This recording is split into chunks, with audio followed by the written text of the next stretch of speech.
जय हिंद साथियों। देखिए, आप में से बहुत सारे हमारे भाई बहन हैं जो लगातार हमसे कमेंट बॉक्स में ये सवाल कर रहे हैं कि जो आपने बुक बताया एनटीपीसी रेलवे के लिए, उस बुक को किस तरीके से पढ़ें ताकि लंबे समय तक याद रहे और एग्ज़ाम में अपना 100% स्कोर कर कर आएँ। तो मेरे भाई, सबसे पहले एक बात याद रखिए कि कोई भी काम एक दिन में नहीं होता है। यदि आप चाहें कि एक ही दिन में टोटल काम या टोटल क्वेश्चन याद कर लें तो ऐसा संभव नहीं है, कभी नहीं होगा। हो सकता है याद कर लीजिएगा ज़बरदस्ती, लेकिन अगले दिन जो है ना भूल जाइएगा। सबसे पहले मैंने आपको बताया था कि 3-4 बुक बताया था, उसमें से एक बुक सबसे इम्पोर्टेंट जो ये है, जो कि है रेलवे का समान विज्ञान है, साइंस का बुक है, स्पीडी पब्लिकेशन। आप देख सकते हैं, ये मैं पिछले बार जब एनटीपीसी का वैकेंसी आया उसी वक्त ख़रीदा था और इसको अच्छी तरीके से पढ़ा। आप देख सकते हैं इस बुक को, जहाँ पर भी आपको मैं दिखाऊंगा एकदम पूरी बारीकी से देखिए। मैंने पढ़ा था और हर एक पेज को बढ़िया से एकदम अंडरलाइन करके इसको याद किया था। सबसे पहले क्या है ना, कुछ ऐसा चीज़ होता है, कुछ क्वेश्चंस ऐसे होते हैं जिनको आप बिना याद किए याद नहीं होगा, बिना रट्टा मारे याद नहीं होगा। और कुछ ऐसे क्वेश्चन हैं जिसको आप बार बार देखिएगा, बार बार देखिएगा तो याद हो जाएगा। जैसे कि आप ये बुक उठाइए मेरे भाई, और क्या करना है आपको, एक पेन, ये हाइलाइटर लेना है या फिर आप पेंसिल ले लीजिए। और क्या कीजिए, जो भी क्वेश्चन आता है ना, जैसे पहला पेज इसका उठा लीजिए, क्वेश्चन बैंक मिल जाएगा प्रीवियस ईयर पेपर में। तो पहला पेज इसका जब उठाइएगा आप, उसके बाद फिर देखिए कौन सा क्वेश्चन हमको लग रहा है कि नहीं पता है। सबसे पहले देखिए, जो क्वेश्चन पता है उसको क्या करना है, छोड़ देना है, कोई दिक्कत नहीं है, उसमें आपको याद है। जो क्वेश्चन नहीं पता है उसको क्या करना है, या तो पेंसिल से आप हाईलाइट कर दीजिए, नीचे अंडरलाइन कर दीजिए, या फिर हाईलाइटर से उसको मार्क कर दीजिए। उसमें होगा क्या ना कि आप जब दोबारा उसको रिवीजन कीजिएगा तो जो हाईलाइटर क्वेश्चन है उसको आप उस पर ज़्यादा नज़र जाएगा कि ये क्वेश्चन हम नहीं किए। तो उस बार बार रिवीजन करने पर वो चीज़ें जब हमेशा देखिएगा तो माइंड में एक बार होता है क्या, सेट हो जाता है। और एक दूसरी बात ये है ना कि बहुत चीज़ें ऐसा होगा कि कितनों बार देखिएगा तो याद नहीं होता, होता है बहुत सारा क्वेश्चन। तो क्या करना, उसको रट्टा ही मार लेना, उसको देख ही लेना है, 1-2 बार रिपीट करना, मन में रिवीजन करना है, तो उससे क्या होगा, याद हो जाएगा क्वेश्चन। अब देखिए, इस क्वेश्चन की बात, इस बुक की बात करें मेरे भाई, तो मैं ईमानदारी पूर्वक बता रहा हूँ, इस बुक को मैंने 10 बार कम से कम रिवीजन किया था। 10 बार जो क्वेश्चन नहीं आता था उसको याद कर लिए थे। अब ये क्वेश्चन, ये तरीका था बता दिए याद करने का और पढ़ने का। और देखिए, कोई चीज़ जब तक आप बार बार रिवीजन नहीं करते हैं तब तक कुछ नहीं होता। आज याद किए, जैसे एक पेज कर लिए, फिर भूल जाएंगे, फिर क्या करेंगे ना, देखेंगे, बार बार देखेंगे, बार बार देखने से क्या होता है ना, रिपीट हो जाता है, रिवीजन हो जाता है। अब उसी तरीके से देखिए, ये लूसेंट का है। लूसेंट में क्या कीजिए, आज तक रिकॉर्ड है, कोई भी स्टूडेंट लूसेंट को याद नहीं कर पाया। सबको मतलब है ना, सबका यही सवाल है, यही समस्या है कि लूसेंट को कैसे याद कर लें, कि कोई ऐसा लॉजिक बताइए, ट्रिक बताइए। तो मैं बता रहा हूँ, मुझे भी नहीं पता था, बहुत दिनों तक मैंने लूसेंट को ऐसे ही रखा रहता था, रूम में देखते थे, फिर याद ही नहीं होता था। तो क्या हुआ ना, मुझे हमारे सीनियर एक थे, उन्होंने भैया जी बताया कि आप लूसेंट देखो। और मैं जब मेंस दिया था 3 बार, तीसरा बार पता लगा कि इस तरीके से लूसेंट याद किया जाता है। क्या करना है मेरे भाई, सबसे पहले पेज, एक बुक कॉपी ले लेना है छोटा सा। उसमें क्या करना, इस कोर्स जैसे लूसेंट बुक खोलोगे मेरे भाई, सबसे पहला टॉपिक जो आता है ना वो हिस्ट्री का आता है। तो क्या करना, हिस्ट्री का मॉडर्न पहले आएगा, कौन सा, एंशियंट हिस्ट्री आएगा। उसमें से क्या करना, एक क्वेश्चन उठाना है, मात्र एक क्वेश्चन लिखना है। एक क्वेश्चन, 1 से 2 क्वेश्चन नहीं होना चाहिए। जो आपको लगे कि पहला पेज में क्वेश्चन नहीं हमको पता, उस क्वेश्चन को लिख लेना।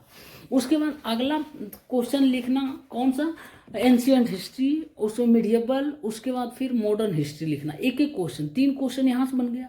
उसके बाद क्या है, ज्योग्राफी आता है, ज्योग्राफी से भी आप लिख लेना एक क्वेश्चन, वर्ल्ड ज्योग्राफी से, फिर एक क्वेश्चन इंडियन ज्योग्राफी से। कितना हो गया, 5 क्वेश्चन। अब देखिए, फिर इकोनॉमिक्स से आएगा, जैसे जैसे आ रहा है ना टॉपिक वाइज, उसी तरीके से एक एक क्वेश्चन लिखना, वही क्वेश्चन लिखना जो आपको पता नहीं हो, लगे ये क्वेश्चन ठीक है, पूछने लायक है, ये याद कर लेना चाहिए। उसके बाद आगे पॉलिटिकल साइंस का क्वेश्चन है, उसमें भी से एक या दो क्वेश्चन लिख लेना। इसी तरीके से हर एक टॉपिक से लूसेंट का एक एक क्वेश्चन लिखना मेरे दोस्त, इससे ज़्यादा मत। और उसके बाद बता रहे हैं, लास्ट में बताएंगे कि उसके बाद लास्ट में विविध आएगा, मिसलेनियस। इससे हो सके ना तो 2-3 क्वेश्चन लिख लेना, क्योंकि मिसलेनियस बहुत ही ज़्यादा मायने रखता है हर एग्जाम में। चाहे स्पोर्ट्स से भी जो भी होगा लिख लेना। अब देखो, लगेगा आपको कि 30 क्वेश्चन हो गए या 40 क्वेश्चन, ये आपकी खुराक के हिसाब से नहीं हुआ। लगे कि आपको और हमको याद करना है या आपकी कैपेसिटी है कि याद और करने की, तो क्या करना, एक एक क्वेश्चन और बढ़ा देना, 2-2 क्वेश्चन कर लेना, ठीक। इतना करना, ऐसा नहीं, इसीलिए बोले पहले एक एक क्वेश्चन देखो, एक एक लिखोगे ना मेरे भाई, बहुत हो जाएगा, एक पेज भर जाएगा। तो आप क्या है ना कि उस क्वेश्चन को याद करिएगा, ध्यान से देखिएगा, जब भी पढ़ाई आप करते हैं उसको देखिएगा। और देखो, 3 साल मेरे भाई, 2-3 साल ये झकने से बेहतर है कि लूसेंट याद नहीं कर रहे हैं, 2-3 महीना करो। मैं बोल रहा हूँ 3 महीना मेरे भाई आंख बंद कर कर मेरे ऊपर भरोसा रखो, मैंने किया, उसके बाद लूसेंट हमको अच्छी तरीके से याद हो गया। तो 3 महीना आप कीजिए, इससे ज़्यादा मैं चौथा महीना नहीं बोल रहा हूँ, 90 दिन तक कीजिए। मैं 100 दिन भी नहीं बोल रहा हूँ, 90 दिन मात्र कीजिए। आप विश्वास कीजिए, 1 सप्ताह कीजिएगा ना, जो मैं बता रहा हूँ जिस स्ट्रेटजी के तहत 1 सप्ताह कीजिएगा ना, आपको हैबिट हो जाएगा इस चीज़ को करने का। उसके बाद क्या हुआ, पहला दिन ये जो बताएं लिखिएगा, फिर दूसरा दिन सेम चीज़ लिखिएगा, अगला दिन भी हिस्ट्री से लिखिएगा, एंशियंट हिस्ट्री से, मिडिएवल हिस्ट्री से एक एक क्वेश्चन, फिर मॉडर्न हिस्ट्री से। क्या होगा, जब वहीं पर फिर आपका नज़र जाएगा दूसरा दिन लिखने के लिए क्वेश्चन, तो क्या होगा, जो पिछले दिन का क्वेश्चन लिखें तो याद किए थे, उस क्वेश्चन को फिर से एक बार रिवीजन आपके माइंड कर लेगा देखते ही।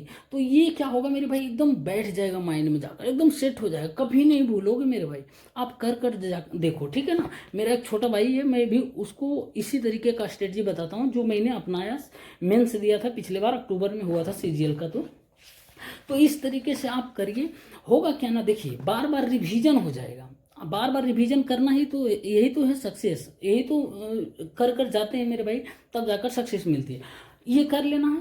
उसके बाद क्या है, मैंने आपको बताया कि ये जो किरण पब्लिकेशन का प्रीवियस ईयर पेपर है CBT 1 के, इसको देखना है। इसको क्या करना है, मैं मैथ का करा रहा हूँ, मैथ का प्रीवियस ईयर पेपर जरूर जुड़िए हमारे साथ, क्लास कीजिए, बहुत ही इंपॉर्टेंट क्वेश्चन। उसके अलावा जो भी क्वेश्चन से रिलेटेड रहता है पॉइंट्स सभी बताते हैं। और इसमें जो भी जीके का पार्ट हो, रीजनिंग का, वो प्रैक्टिस कर लीजिए। वो आप टाइमर दे के बनाते तो टाइमर दे के बनाइए।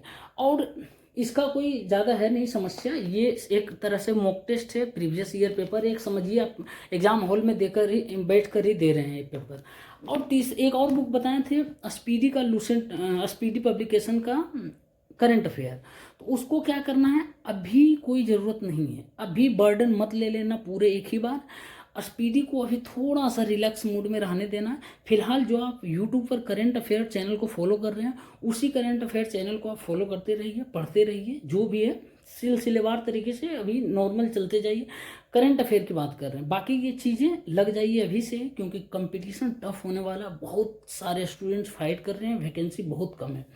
तो करंट अफेयर के लिए अभी उस स्पीडी को जो है उसको अभी दरकिनार करना है, ज़्यादा लोड नहीं लेना। बाकी यूट्यूब चैनल जो आप पढ़ रहे हैं करंट अफेयर, उसी को पढ़ना। उसके बाद आपको बता रहे हैं, वीडियो समाप्त करने से पहले एक बार और बता दें कि आप जो भी भाई है ना, मैथ का, जिनका मैथ में प्रॉब्लम है, आप जाकर देखिए टॉप 100 क्वेश्चन का सीरीज मैं करा चुका हूँ ऑलरेडी। कहने को तो टॉप 100 का सीरीज है मेरे भाई, लेकिन 200 क्वेश्चन उसमें, टॉप 200 क्वेश्चन शामिल किए, और वो टॉप 200 क्वेश्चन हर एक एग्जाम में बार बार रिपीट करता। आप जाकर देखिए, उसके बाद वहाँ पर कमेंट करिएगा, हाँ भैया, हाँ सर, आप बढ़िया बताए हैं। एक एक क्वेश्चन जो हमेशा रिपीट करता है, चाहे रेलवे करे, SSC करे, या कोई भी एग्जाम करो, इसीलिए हम चुन कर यहाँ दिए हैं, लेकिन टॉप 100 क्वेश्चन का नाम दिए हैं। आप सर्च मार कर देखिए, प्लेलिस्ट में मिल जाएगा। उसके बाद आप जो भी पॉइंट्स बता रहे हैं, जो भी ट्रिक बता रहे हैं, जैसा क्वेश्चन है वो लिख लीजिए अपने नोट्सबुक में। उसके बाद उसको बढ़िया से फार्मूला है तो याद कर लीजिए। थोड़ा सा देखिए, सफलता का कोई शॉर्टकट ट्रिक नहीं होता, थोड़ा सा मेहनत करना पड़ेगा, क्योंकि अभी कितना टफ कंपटीशन हो गया। बढ़ती कंपटीशन की दुनिया में एक छोटी सी नौकरी भी लेने के लिए बहुत स्ट्रगल करना पड़ता है मेरे दोस्त। ठीक, उम्मीद करते हैं साथियों जो भी बताएं आज समझ आया होगा। यदि समझ कुछ नहीं आया है या थोड़ा बहुत कोई डाउट रह गया हम, तो आप हमें कमेंट बॉक्स में ज़रूर अपनी राय दे सकते हैं। आप मेरे भाई हैं, अपने ही भाई हैं, मैं आपका हर एक समस्या का है ना कोशिश करूँगा अपने तरीके से जवाब देने का। ठीक, मिलते हैं साथियों नेक्स्ट वीडियो में, तब तक के लिए धन्यवाद।